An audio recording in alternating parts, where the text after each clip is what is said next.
శివరాత్రికి ఉపవాసం, జాగరణ ఎంత ఇంపార్టెంటో ఆ నెక్స్ట్ డే జరి కూడా అంతే ఇంపార్టెంట్ అనమాట. మా చిన్నప్పుడు ఖచ్చితంగా మేము శివరాత్రి నెక్స్ట్ డే జరికైతే వెళ్ళేవాళ్ళము. జరి అంటే వాటర్ ఫాల్ లాగా. ఆ వాటర్ ఫాల్ దగ్గర ఖచ్చితంగా శివాలయం అయితే ఉండాలి. ఇంకా మాకు దగ్గరలో అయితే తలకోన, గుండాలబెల్లు ఇలాంటి వాటర్ ఫాల్స్ అనేవి ఉండేవి. చాలామంది అయితే వస్తారు. ఒక జాతరలాగా ఉంటుందన్నమాట ఆ రోజు. అందరూ ఇంకా వాటర్‌లో మునిగేసి శివాలయంకెళ్ళి శివుడిని దర్శించుకొని, ఆ ప్రసాదాన్ని తీసుకొని ఫాస్టింగ్‌ని అయితే బ్రేక్ చేస్తారు. ఎంతోమంది చాలా అమ్ముతూ ఉంటారు. అన్నదానాలు చాలా చేస్తారనమాట. నిజంగా ఈ ఇయర్ నేను మిస్ అయితున్నా.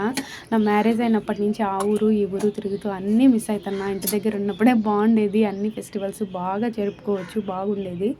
ఇంకా మేము కలకత్తాలో ఉన్నాం కాబట్టి దగ్గరలో ఉన్న శివాలయానికెళ్ళి శివాభిషేకం చేసుకొని ఫాస్టింగ్‌ని అయితే బ్రేక్ చేశా.